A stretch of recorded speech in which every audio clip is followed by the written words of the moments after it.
This is the Impressions Exchange Podcast. Impressions Exchange Podcast. Where all topics impacting the graphic imaging and printing industry are addressed via in-depth news coverage, analysis, and timely interviews.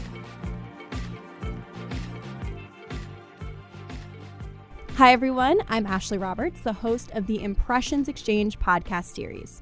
In this episode, we have some very special content planned for you. First up, I will be speaking with Wide Format Impressions Senior Editor Toni McQuilken, and overall Editor Extraordinaire for the Printing and Packaging Group here at NAPCO Media and Printing United Alliance. You'll want to stick around because later in the episode, we will share an incredible discussion our Senior Editor Dan Marx had with Chris White, Executive Director of Sales at the Imagine Group. Their discussion served as the jumping off point for me and Toni to discuss the importance of investments in technology, the hardships of hiring, and the value of added services. Toni, thank you so much for joining me. Thank you for having me. Yeah, I'm so excited to have you on the show and to bring in the wide format perspective because there are a lot of really cool things happening in your space, right? There are. It is wide format is to me one of the most exciting elements of print right now because something is always new, always changing. It's so fascinating to see what people come up with that, every time I talk to a printer, they've got some new application that I didn't even think of. Right. And so that segues perfectly into our discussion today. So, different applications and the evolving space, it's something that Chris and Dan talked about and the importance of tech and investments. So during your 21 years of experience in the printing industry, have you gotten the sense that the success of a company rests on the investments in tech that it makes?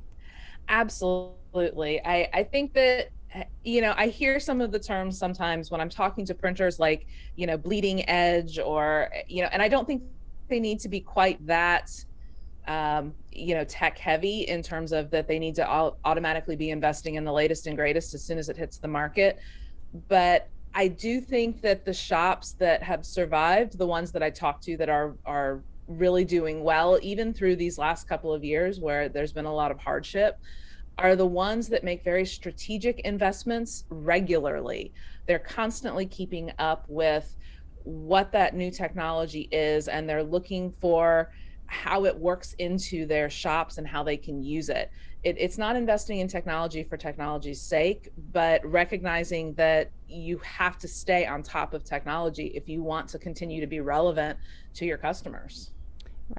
Right. And I think that's, something that we write about a lot in the magazines, different things that printers are doing to kind of make sure that we're emphasizing the fact that you've got to keep evolving and you've got to keep offering new things to your customers and what things that customers want and what they're demanding.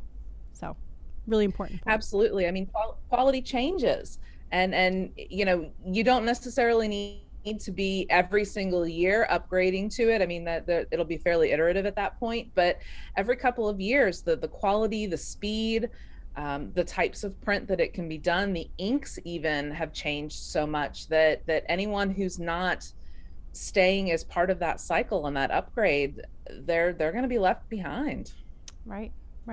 So something else that Chris and Dan talked about was hiring. So, as we know, it's incredibly hard right now, not just in the printing industry, to find qualified candidates. So, we're just coming off of the Inkjet Summit that was a couple weeks ago, and it was a big topic because it's driving the need for automation. So I wanted to get your thoughts on this. And so what have you heard when talking to printers in the wide format space about hiring? It's funny that hiring isn't just something for wide format. It's not just for printers. It's across the board. But one of the things I'm consistently hearing is that the people who are hiring and when they are managing to get people in, that you can't just be offering a salary. I think at this day and age, a competitive salary is just assumed, as are some benefits like, a 401k or your standard benefits. They're just assumed. People who are job hunting, they're looking for company culture. They're looking for a company that respects their work-life balance. I think all shops that are looking to hire have to go beyond just, we're going to post a job listing with a competitive salary and leave it at that. It's a complete, I don't want to say 180 because that's fairly cliche, but it really is thinking about hiring and the workforce in a completely different way that I don't think printers in general have really ever had to deal with before. But the state of employment is just so vastly different these days. Definitely. And I think you hit the nail on the head. It's differentiation. So, what makes your company different than all the other ones out there that are trying to hire, and what's going to bring in, that qualified person. So it's definitely more than salary. Culture's huge. And chances for advancement. People aren't looking for, just a job that they're going to do the same thing for the next 30 years. They're looking for positions where the company has room for growth, has built in not only a path for growth for them, but will also offer them things like training, whether it's cross training in different departments or even formal training. It really is. They're looking for ways that they can move forward with your company. And if you don't offer it to them, they're going to go somewhere that is going to offer them that path. Right.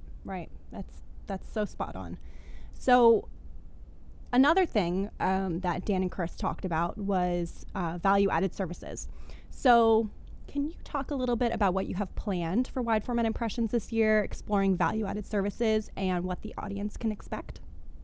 Absolutely. So, ironically, given we were just talking about you have to stay on top of technology, value-added services is about more than technology. It seems counterintuitive, but you can't just buy a piece of equipment and put it in and call it a value-added service. To me, and I know that Chris and Dan talk about this, is that it's about listening to the customers and moving in the direction that they're demanding. So value add can be anything from, our customers are asking us for a specific type of product, or we need to be more consultative and be getting in early with the design of this project, or maybe it's something completely different that has nothing to do with print at all, like data management.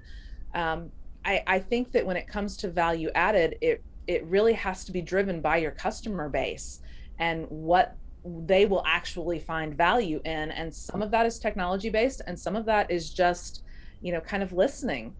And that's kind of the tactic we're taking with wide format impressions, that we're looking at different verticals and different ways that you can tackle some of them. So whether it's going into a whole new marketplace, and expanding your services that way, or whether it's coming in and saying, okay, you offer floor graphics, but here's some other ways to think about them that maybe you didn't think of before, that can add value, that maybe your poster customer doesn't even realize that they need floor graphics, or maybe your retail customer that's doing signage doesn't realize that window graphics are something that they could benefit from. So that's kind of the approach that we're taking with our feature stories and our coverage, is to really try and give printers ideas about how they can use their current equipment, what equipment might benefit them if they do decide to invest, and then how to think beyond the equipment and how they can restructure and rethink about how they relate to their customers. I love that. I love the fact that, it's more than just having the capabilities. It's being able to use those capabilities and work with your customers and be a partner to them. I think that's just such a great point. Absolutely. It can't just be, the cliche, the old saying, feeds and speeds. That's not the world of print anymore. And, especially when we talk to brand owners, they're not looking for just a printer. They don't want just a vendor. They want someone who's going to be a partner to them. And to me, that's where the value add comes in. It's the printer, the print shop, who can come in and say, okay, yeah, we're a printer and we're doing all of this, XYZ print work for you. But did you know we can also take over this for you? Did you know that we can also, help you solve this problem? And I think that's what it comes down to, is printers have to be problem solvers for their customers and not just print vendors.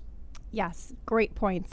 And Toni, thank you so much. I think you brought a great perspective to this episode, and I hope you'll come back on the show again. Absolutely. Again, thank you for having me. Of course. So stay tuned. You don't want to miss Dan's discussion with Chris of the Imagine Group coming up next. Hi, this is Dan Marx with the Impressions Exchange podcast. I'm delighted to be talking with Chris White, Executive Director of Sales at the Imagine Group, located in Shakopee, Minnesota. Welcome. Thanks, Dan. It's good to be here. Yeah, thanks for taking the time to chat today. And big congratulations, first of all, to the Imagine Group for being listed #1 in the Wide Format Impressions recently published WFI 100 list. As a company, how does Imagine describe itself? Well, first of all, thanks for the recognition, something we're incredibly proud of. Imagine describes itself, we're the leading provider of visual communications for some of the top retail brands in grocery, C-store, quick serve. We also serve the healthcare entertainment markets as well. And we describe ourselves as bringing solutions to our customers that really enhance the experience of their customers. We see our role today as connecting the in-store experience with our customers' omni-channel marketing strategies. Overused word, but the confluence of the entire consumer message from engagement all the way through the last few feet of the store. And that involves delivering some pretty high quality, complex solutions and marketing communications tools to our customers. We've got an incredible team of experts and consultants who work with our clients from the creative and design phase all the way through the execution and ongoing management of their campaigns, with a relentless focus on precision and speed, but never missing that quality is the #1 factor that our clients are looking for. And we do that for some of the most loved brands on the planet. Okay, great. So while Imagine is the biggest producer according to the list, it's safe to say the company isn't just a bigger version of other companies serving the sign and graphics segment. And I think you kind of alluded to that in your previous answer. So how is Imagine different inside the walls, and how does it present itself differently to the world? It's a great question. And I think there's a number of factors that play into that. One of which is, it's been said since 1988, there is no security in being the biggest. There's only security in being the best. Right. But being the biggest is a byproduct of being the best. So, but there's a few things that set us apart. So #1, it's our horsepower. The length and breadth of our capabilities is unrivaled today in the marketplace, as well as our focus on technology, both internal and external being customer facing. We can do more faster, candidly, than anyone else, from complex kitting of individual kits by store to the delivery of our Nozami equipment that allows us to print on almost any substrate in a digital format at speeds that rival traditional litho. Yeah. But it's not just that. I mean, the overused term is partner, right? But we really see ourselves as an extension of our customers' business. We love the challenge of the seemingly impossible. We don't think anybody ideates and delivers as quickly as we can. I think we push ourselves internally harder than our customers do. For example, many years ago, we saw the need for our clients to reduce their number of suppliers, as well as the time it takes to get to market. And so we built a company that serves the entire customer supply chain and reduces the reliance on multiple sets of partners. We've heavily invested in technology that reduces the number of touches and reduces the number of clicks, that basically allows our customers to deliver their solutions at speed and velocity that is in direct proportion to what their customers are demanding. I'll give you an example. One of our clients is a national C-store company, and they approached us right after the announcement of an acquisition that was going to dramatically increase the number of stores. And their concerns were, we don't want to lose speed to market. We're going to become more complex. We are going to need to be able to merge and combine a multitude of brands eventually into one. And we were at the table through the entire planning process with that client, from the kind of post-announcement of the acquisition all the way through to the implementation. And I think that's just a really good example of how we behave differently. If we were just a printer, we would have gotten an RFP and maybe participated in a pricing exercise. This was, I think, the highest level of business engagement where we were at the table as they planned this integration. Okay. It seems like that idea of being a higher level provider or higher level producer is really sort of baked into the core of the company. That's correct. Yeah. Can you briefly just lead me through the history of the company? When and as what did the company begin, and what was that journey like from then until now? Yeah, it's a great story. Thanks for asking. One of my favorite stories to tell. So the company started in 1988. A gentleman by the name of Bob Lothenbach founded Bob's Printing. And it was a couple $1,000s of seed money and a borrowed press. And over a number of years, organically built a company to $200 million in revenue. It's just one of the great stories. Wow. Since then, we've made a number of acquisitions, which have all been customer driven, where we're rounding out and adding onto our capabilities to meet customer demand. So things like soft signage or dye sublimation printing, direct mail, variable data for retail, taking digital all the way to the shelf edge, out of home branded environments. Just last year, our ownership structure restructured our balance sheet that allowed us to reinvest in the business, eliminating virtually all of our company debt and infusing the company with capital to be able to grow. So what started in 1988 as a small commercial printing company has grown into the largest supplier to the retail market. And our excitement is pretty strong about the fact that we're in a great place to serve the client and grow as the industry grows and evolves. Wow. Okay. Thank you for that. So almost 10 years ago, I had the pleasure of participating in a customer event at Imagine. And at the time, I was just blown away that the company had so many processes under one roof. It seemingly had one of everything, so to speak. Is the company's strategy still that multi-process, multi-product as it was then, or is it more so or less so? I'd say the company's strategy then and now is to provide the complete solution to our customer. We've obviously added components and competencies over the years. I think the why to that is customers want partners that they can deliver on their promises. And our approach to that has been to manage every step of the execution internally.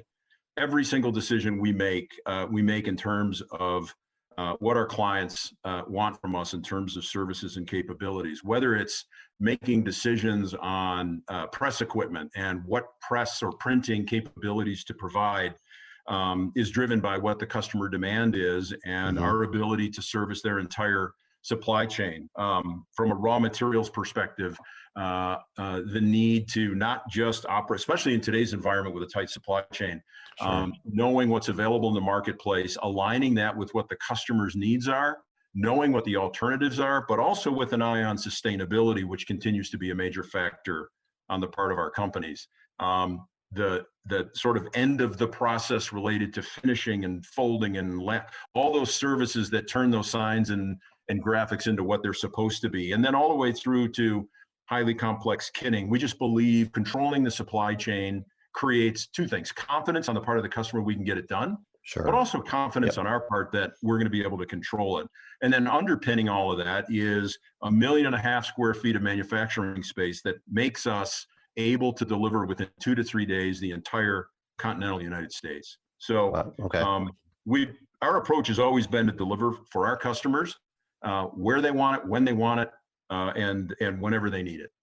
And in terms of, this is just a kind of a quick follow-up on this, but in terms of having, all those technologies under the roof, is it done in response to customer demands, or is it anticipating customer demands, saying, we understand that our customers will be wanting X coming up, let's invest in that? Or is it more horse before the cart or cart before the horse? A great question. I guess it's based on the size of your bank account, right? No. But here's what I would say. We're incredibly curious. So it's a function of looking into the availability in the marketplace, what emerging technologies are there, and then tying that back to what our customers are telling us, and meeting the need where the customer, where the customer is, but where the customer is going. And and that just takes being incredibly curious. So in some cases, it's knowing that the marketplace is going in this direction, and you need to invest in newer technology for what you're already doing. In other cases, it's anticipating what the client wants. The rise of personalization and localization in the marketplace today, relevant messaging by geography, ethnicity, pricing is driving the digital world heavily, both in terms of one-to-one marketing, but also store signage. And our investment in Nizami equipment is a great example of meeting that need. Okay. So over your sort of, I guess, 16 plus years with the company, what would you say are some of the key technologies or strategic initiatives the company has taken that have really served to supercharge it, allowed it to grow and succeed? Yeah. So you mentioned the event that you were able to attend a number of years ago. It was called Navigate. And that was as much a listening event as it was an educational opportunity for our customers and our prospective customers. We've never, ever stopped listening. As I said before, we're incredibly curious. We embrace technology, whether it's ones and zeros to make it easier for our customer to deal with us, or it's the acquisition of equipment. Now, I will say we like to be leading edge, not bleeding edge. And that requires investment, continuous investment, both on the capital side and on the technology side. But I would say that those investments have made us among the most highly regarded in the industry today. And I'll give you one example. A number of years ago, in listening to our customers talk about complexity and the uniqueness of their locations, custom kitting has continued to be a major focus in the retail industry. And we installed and instituted a pick-to-light system, which is technology driven. Okay. And in essence, it allows us to deliver custom specific kits with 99% accuracy, documented, reportable accuracy. And when you think about the cost of printed materials that aren't needed, a pick-to-light system where you're creating custom kits cuts down on two things. One, cost, but it also cuts down on time because you're not having to manufacture as much. And at the same time, this allows us to manage and control quality before anything ever gets to the stores. I think two other things really quickly. One is our customers are incredibly loyal to us, and I think that's a reason, what's the word I'm looking for here? That's a function of the fact that we do what we say we're going to do, and we stay in our lane, if you will. Yeah. And then lastly, and I'll let you get to your next question, but our people are the single biggest advantage we have. And I know every company has to say that, but we have the best people in the industry. I mean, we're a company founded in 1988, and every month we're celebrating 35 year plus employment histories with our folks. They will go through walls for our customers and for each other. Yeah, I love to hear that. Just backing up a little bit, this pick to light system, my understanding is that as the kitting is done, a system is essentially indicating which pieces go into each individual kit. Is that correct? Yeah, I'm not going to give away all the secrets, Dan, but okay. But in essence, the system, the technology that sits in behind the system tells the staff which elements to pick to put in the kit, so that franchisee or that store manager is getting exactly what they need, and their store labor costs go down because they don't need to be sorting through the boxes to figure out what to put up. Exactly. Yeah, great. That's how have the challenges of the past 2 years, when COVID has had such a stranglehold on the world, changed Imagine as a company, and what was one key factor for the company weathering the storm? I'll give you three really quickly. I think number one, Imagine, our business is incredibly diversified. So within the retail sector, we serve a number of different constituencies: C-store, QSR, traditional retail, and that's provided stability for our business. At the same time, we have other markets that are complementary that have been strong as well. That said, I think we all agree that the nature and the need and the demand for our services changed radically. Our customers began to rely on us just to help them keep connected to the brand that they were, whether we were trying to integrate with omni-channel or changing promotions due to raw material supplies or staffing or shifting to pivot a new way of engaging. We've had to be incredibly flexible and adaptable, and more responsive. And I'll say this, you don't flip that switch in a given year. That's a culture that's built up over time. And we take a lot of pride in a customer first approach. The good news is what we're seeing is store openings on the rise again. We're seeing traditional online retailers becoming brick and mortar retailers. New revenue streams are opening up in the realm of online pickup in store, curbside pickup, personalization. And then I think, we've just had a relentless focus on the customer. If we can help them be successful and help them weather the storm, then we're going to weather the storm today. And I think supply chain specific to raw materials is a great example.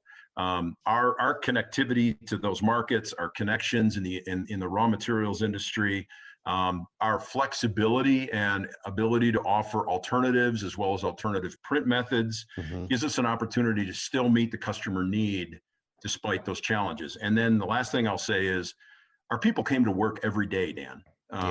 They picked up the slack when COVID instances occurred in the facility, and we were able to meet our customer commitments despite the challenges.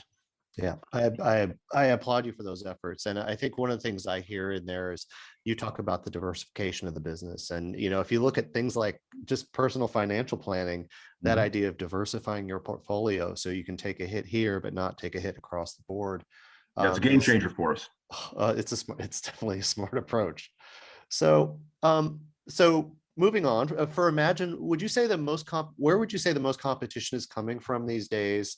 And how have changes in the sign and graphics segment and the printing industry as a whole changed the way the company views its future plans? I think there's multiple factors affecting the business today, and both internal and external, in terms of where competition's coming from. Again, we start with where's the consumer going? What's their behavior? What are their trends? Because that's ultimately where our customers are going to spend their budget dollars, right?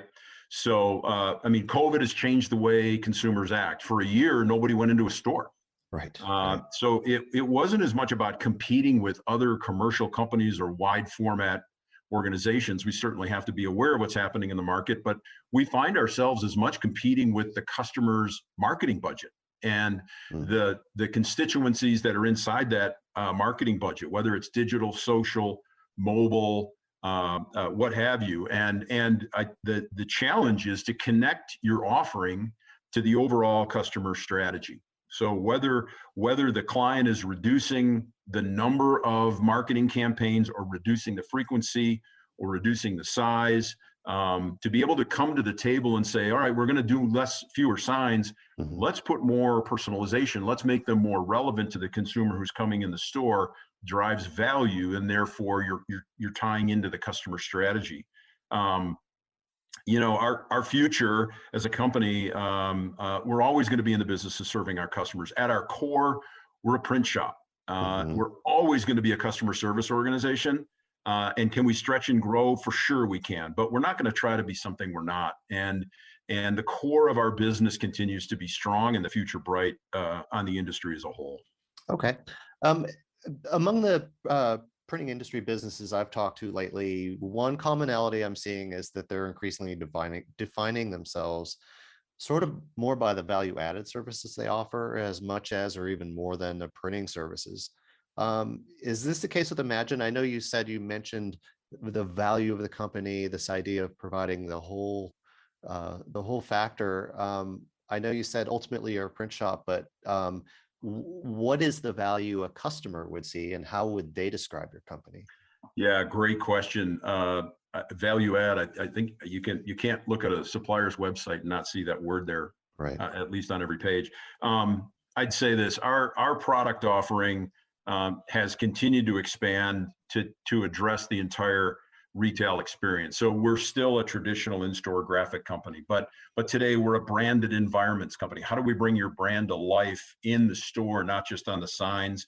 And we're engaging with customers in one-to-one marketing, connecting that highly personalized message all the way to that last 10 feet on the shelf. And what we're finding is our clients are looking for partners or extensions of their business that can listen and understand, connect, and then bring ideas back to them based on two things. One, their knowledge of the client and their expertise in the marketplace. And I'll give you a really quick example. One of our customers was very interested in connecting the in-store experience to traditional static graphics, but also digital.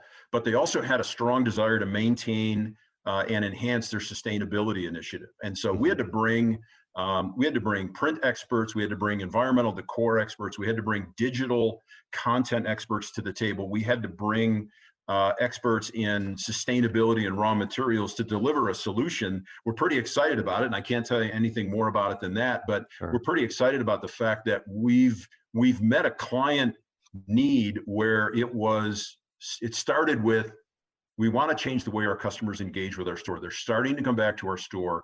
We want to create a different experience, but we want to be committed to our sustainable initiatives as well.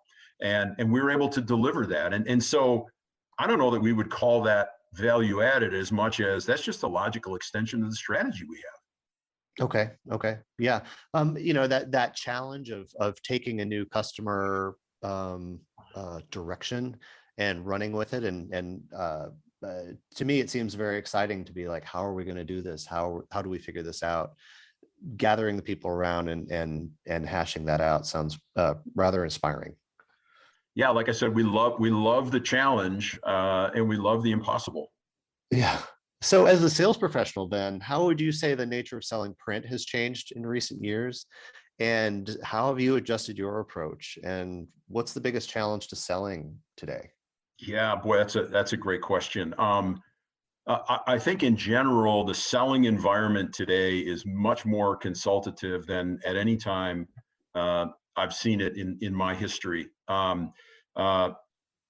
In the past, you would engage across the desk from your print buyer, and you would talk about your equipment and its speeds and its capabilities and your technology and where you could potentially save them cost. Mm-hmm. And I'm not minimizing any of that at all. That at a point in time, you're still going to have to cross those bridges and validate you're going to have to validate your offering. But today, it's much more about listening and helping the client get from, if you will, here to there, and then sometimes helping them define what there is based upon knowledge and experience. So the focus of, hey, client, what can you do for me, has moved from, hey, client, here's what I can do for you. I find that tremendously motivating and exciting to get to that point where you're seen as a valued business partner, mm-hmm. As a part helping deliver on the critical solutions or the critical challenges they have in their business. Okay. So at the start of our chat, I asked how Imagine describes itself as a company. And let's say looking forward 5 years from now, do you see that description changing? Is it different? If so, how is it different? And if not, why? Well, 5 years out.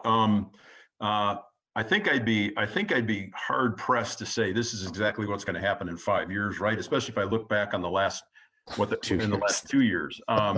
So I don't know that the description of our organization would change drastically in the next 5 years, because at the end of the day, we're still focused on the customer, right? If our strategy is to focus on and listen to the customer, that's where we're going to be 5 years from today. Could it expand? Absolutely, it could expand. For example, within the last 12 months, the leadership at Imagine created an innovation office led by our Chief Innovation Officer, Wilson Tang. Mm-hmm. And his job is to look at where we are today, polish up his crystal ball, and help us understand where we're going to need to be in the future. And so that requires engaging with our customers, with the folks that make the equipment and technology that we deliver, but trying to have a view of what's going to happen in the future. I guess the one thing I can say is that in 5 years, the industry will be different, mm-hmm. but it will move at a much more rapid pace. Okay. And from Imagine's perspective, I think as long as we stay true to the fact that we care passionately about our customers, we'll be a part of that discussion in the future. Okay, so that acceleration you describe, is that technological? Is it in terms of what the customers want from a provider? Is it all of those things? I think it's all of those things. If we look at how we're living our lives today, the pace is frenetic. Yeah. The amount of information coming at us is it's like a fire hose, and I don't know that we've ever slowed that down in our history. So I think it's a function of all of that. Well, great. Chris White, thank you so much. It was great to hear more about the Imagine Group and what the company is doing, and to just get a sense of how the company views the industry moving forward. So thank you. You're welcome, Dan. My pleasure. Thank you so much to Toni, as well as Dan and Chris, for helping bring some great quality content to the Impressions Exchange podcast. And thank you to all of you, our listeners. Stay tuned for the next episode of Impressions Exchange podcast.